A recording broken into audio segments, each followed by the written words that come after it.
What's going on, guys? For those of you that are new to the channel, my name is Ty, and today in this video, I'm going to be ranking every Mission Impossible film from worst to best. This franchise has stretched over the course of the past 30 years, which is insane to think about, but we're 8 films in now, and apparently it's been capped off with this final film, The Final Reckoning, ironically enough. So, as we take a look at this tier list here, I've got 4 different tiers, and again, we're going to be ranking all these films in release order. It's going to be incredible. These are the best of the best in the franchise. Some of the greatest action films ever. Great. Really, really great Mission Impossible films. Maybe they're just not like that top tier, but still really awesome.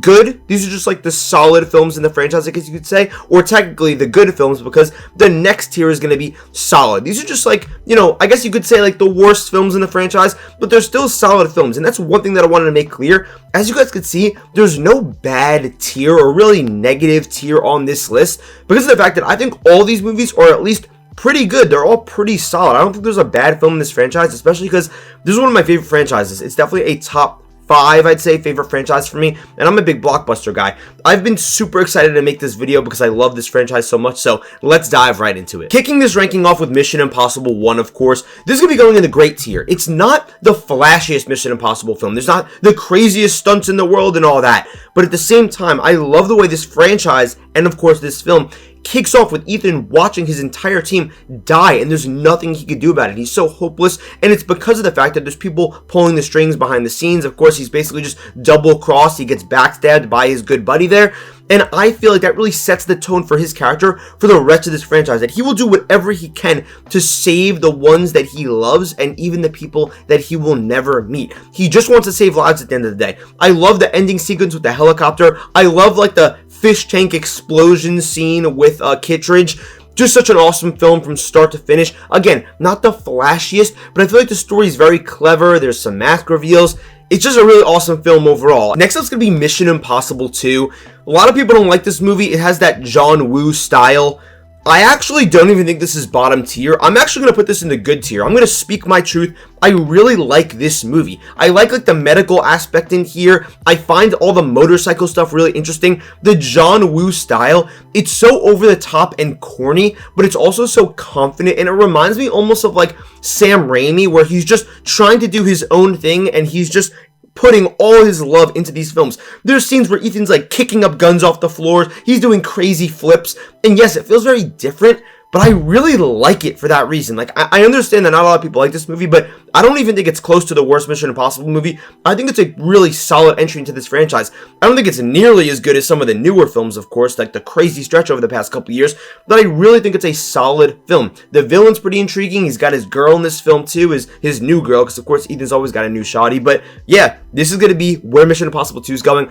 I like this film. Next is going to be Mission Impossible 3. I feel like this is a film that some people are ride or die for. Some people just really don't like it. Unfortunately, I think that this is the worst Mission Impossible movie, but it's still a solid film. I really like Philip Seymour Hoffman as a villain, but I feel like a lot of people forget that he basically has no plan, because there's also the rabbit's foot in this movie, but we're never told what the rabbit's foot is. We're never really told what the goal of the villain is, and that kind of throws me off. From there, as much as I like Ethan's love interests, I don't love his wife's involvement in this movie. It just feels a bit out of left field. It feels a bit awkward. I like in the beginning of the film when his, I guess you could say Padawan, almost like Kerry Russell, she dies and he can't save her. It's almost like he thinks it's like his fault in a way. I really like that, because again, that kind of just continues this thing of he always wants to try to save the others around him, but sometimes he can't. But I just don't know if I really love this movie from start to finish. I think there's some really good elements like that intro sequence, like the scene where they're going to kidnap Philip Seymour Hoffman with the cool mask reveals, because I love when this franchise is just clever, but I still don't think it fully works, and I don't like the way that the villain goes out. The ending is kind of like a bit for me. But still, I really think it's a solid film, just to be clear. Next up is going to be Ghost Protocol. This is a movie that I enjoyed on my first watch, but after rewatching it, this is an incredible Mission Impossible film. It is so unbelievably clever. It's so awesome from start to finish. It just has so much energy to it and so much confidence, which I really enjoy. The Burj Khalifa sequence as a whole, not even just him climbing, but even the scene where they're on the different floors, they're trying to figure out what's going on. You've got Lea Seydoux in here. You've got Jeremy Renner playing Brandt. You've got Jane. Just an awesome cast. And you've also got Simon Pegg, of course, as Benji. He's kind of got like an elevated role now, and I just truly love this movie. I think it's so great. I love the Kremlin break-in, breakout, the gadgets and gizmos they use in this movie. I think is the best it's ever been. Like, I think that this is just the greatest tech film ever. Watching people just use these little cool machines and this and that. It's just so incredible. It's so awesome. It's so smart. And I love this film. Speaking of movies that I love, next up is going to be Rogue Nation. This is going to be going in incredible as well. I just absolutely adore Rogue Nation. Solomon Lane, one of the most menacing villains in the entire franchise, feels so personal. I really love the ending where Ethan kind of outsmarts him and he's like, I am the drive or the disc. I forgot what exactly he says, but that's the only way he's able to beat him. And of course, they box him in at the end. Rogue Nation is just ridiculous. The opera scene literally transcends me to another level, especially because you've got Rebecca Ferguson in here now. It's just unbelievable, man. It's an unbelievable film, and I just love it. Starting off, too, with him hanging off the side of a plane, just so awesome. It's just Tom Cruise at his best. And I just think that Rogue Nation just has so much energy to it as well. Kind of like Ghost Protocol. And I feel like this is the film where you could really start to feel their confidence. Like the filmmakers and Tom Cruise's confidence. Like, yeah, we're about to go on a roll here. Because all these films are really great. Next up is going to be Mission Impossible Fallout. I know a lot of people say that this is the best Mission Impossible movie. I pretty strongly disagree, and I still think it's a great Mission Impossible film. It's going to be going at the top of great. Really love it. But with that being said, I do have like a couple small issues, and I think at the end, the helicopter sequence, as much as people love to hype it up, and I understand why, I think it's an incredible, miracle that it even worked out the way that it did. I just think it looks kind of weird, and I think it's shot kind of awkwardly, and it looks very CGI, even though it's not CGI.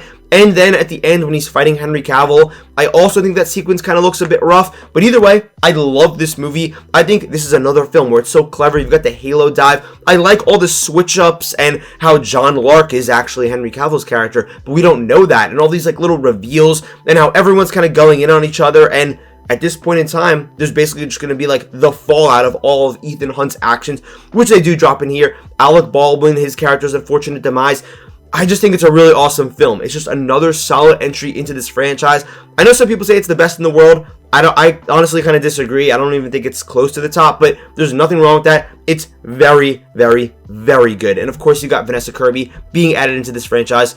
Just such a great film. Next up, we've got Dead Reckoning, or you could say Dead Reckoning Part 1 and then Dead Reckoning Part 2, but of course, they changed the title of these films.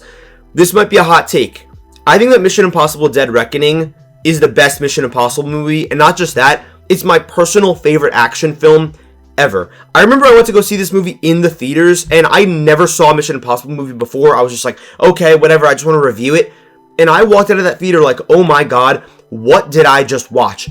Just rewatched it, thought it was incredible. Just rewatched it again, thought it was even better.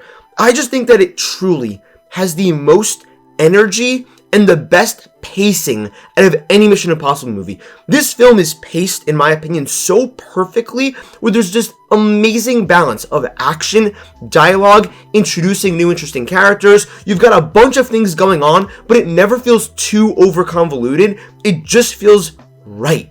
It's like everything's clicking perfectly into place. It's funny, it's smart, it's everything I want out of a Mission Impossible film. I also really love Gabriel. I think that his like menacing demeanor is super creepy, and the fact that there's this entity out there that is literally controlling like the entire world, that's extremely creepy, and it feels like the stakes have truly been elevated in this franchise, even though of course there has been some crazy scenarios they've been put in.